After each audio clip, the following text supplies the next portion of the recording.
nabanggit namin kanina nakahalintulad ito din nung kaso, nung nangyari dun sa isa pang aktor na si Ricardo Cepeda na syndicated estafa din po ang sinampa sa kanya. Malaman po natin, ano po ba ang nakasaad sa batas?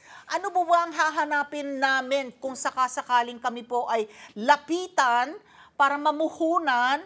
Ano po ang dapat na hanapin namin para masigurado po na magagawa namin hakbang para masiguro na yung pera po namin inilalagak po namin sa lehitimo na paglalagakan ng investment. Sir Philbert. Ay, ganito po yan. Ang itinuturo namin po yung tinatawag na Howey test. Para malaman, Howey. Ano po yan? Tao po yan na dinimanda sa US. US case po siya na inadapt natin dito sa Pilipinas. So, Howey test, ano po yun? Una, may investment of money. So, bakit ko sinasabi investment of money? Yung iba sinasabi investment yan, diretso. Okay lang yun. At least alam mo kaagad. Pero yung iba sabi, hindi, donasyon yan. Hindi, utang yan. Membership fee yan. Or hindi, co-ownership yan. Hindi, co-franchise yan. Yung ganon. Partnership yan. So, basta may investment of money, kahit anong title niyan, basta nagbigay ka ng pera, that's one.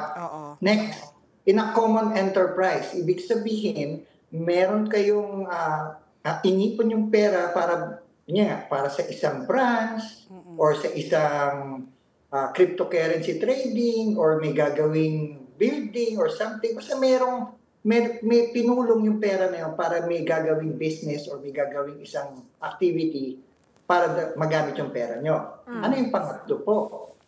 With expectation of profit. Ibig sabihin, may pinangako sa inyo ng pera, monthly, yung iba pa nga, daily po. Meron iba, itong sa case na maingay ngayon, quarterly po siya, 12.6. Laki, no? O yung ano. So, I mean, pag nakita nyo, wow, malaki. So, yun po. Basta may ganon. Ibig sabihin, may inaasahan ka at a given fixed time. Yun po yan. Ano yung panghuli at yung pinaka-importante? Primarily to the efforts of others. Ibig sabihin po, wala ka nang gagawin, po ka lang. Magbigay ka lang ng pera. Sitting pretty ka lang. Passive income. Diba, sa lahat ng tao, pagka ganun po ang sinabi, ay wow, sarap. Bibigay lang ang pera. Tapos kikita akong monthly. Medyo magandang pag-inganyo po talaga. O pagka nakuha niyo na po yun, natanong ko na yung apat na yun, nakita niyo na yun na yun. Ito ang next tanong.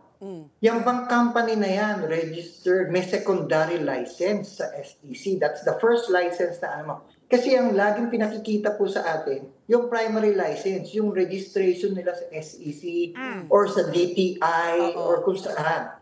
Ang ibig sabihin lang nun, meron lang silang corporate existence. Ibig sabihin, corporation sila. Or sole proprietorship siya. Yun lang po ibig sabihin nun. Pero para ko mag-engage, magbenta, or mag-offer ng securities or ng investment contract, kailangan po ng secondary license. That's the first hahanapin mo po. Secondary license. Okay. Yun po yung permit po allowing a certain entity or person, or usually entity ho kami, to ensure that allowed siya to sell and offer securities. Bakit mahalaga po yun? I'll interrupt you right there muna, Sir Philbert. Bakit mahalaga yung secondary license? Kung sakasakali bang linoko ako nung may secondary license na yun. The fact na meron siyang secondary license, may habol ako. Kaya po ba mahalaga yung secondary license? Yes, ma'am. At least alam mo, legal yung ginagawa niyang pagbebenta. May hahabulin tayong tao. May hahabulin tayong entity. Okay, yun po yun. Ano yung pangalawa? Registered po yung securities. Sinabi ko, may secondary license yung kumpanya itself. Next po, yung binebentang produkto, yung binebenta nilang securities or investment contract, registered po yun. Ano po yung simpleng bagay doon? Ma'am, hindi ba pag nag-invest kayo sa kumpanya, bumili kayo ng shares of stocks, ang binibigay sa inyo, kapirasong papel. Yes. Stock certificate. Stock certificate, di po ba? O kaya bibigyan ka ng kapirasong papel ng investment contract or whatever, proof ng may utang, etc., etc.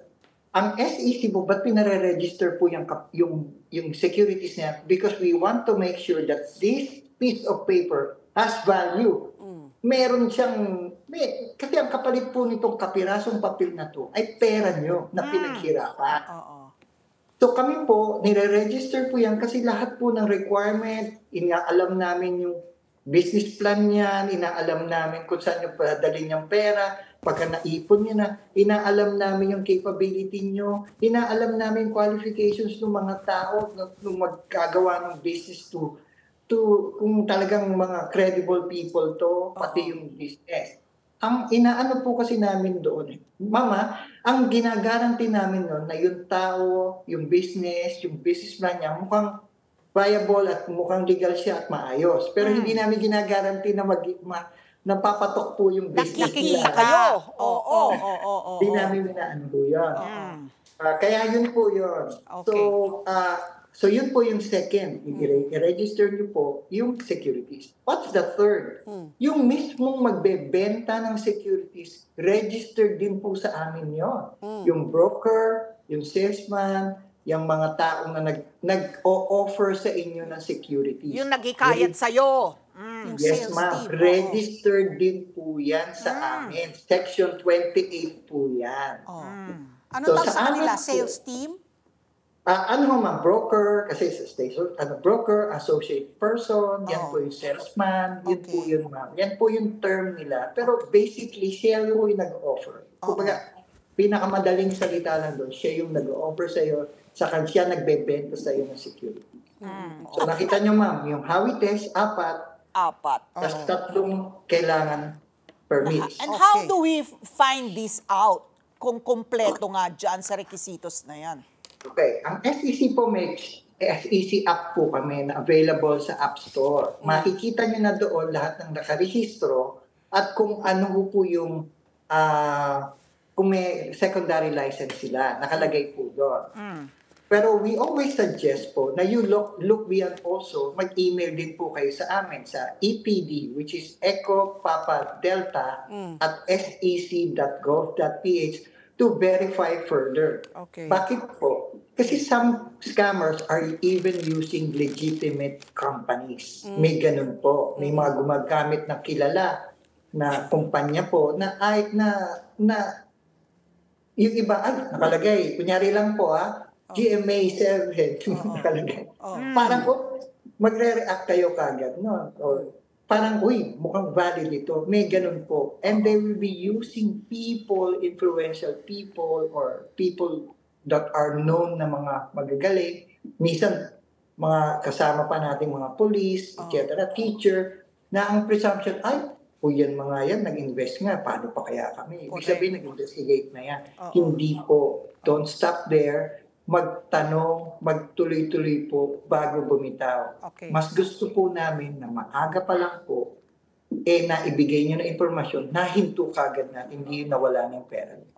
So Sir Philbert, no, without particularly just referring to the Nery Naig case and the Ricardo Cepeda, ano yung liability po ng mga endorsers po in general? Kasi talagang alam natin ang Pilipinas talaga, starstruck talaga tayo. We really use the power of popularity, of stardom, di ba, to win voters, to sell products, to sell food, lahat nun.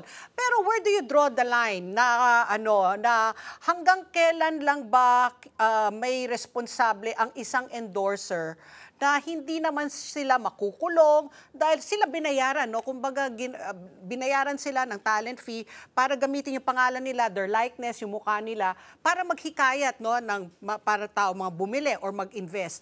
Kaya paano natin kung kunyari like kami may mag-imbita sa amin, bayaran kita X amount o i-endorse mo naman yung product ko.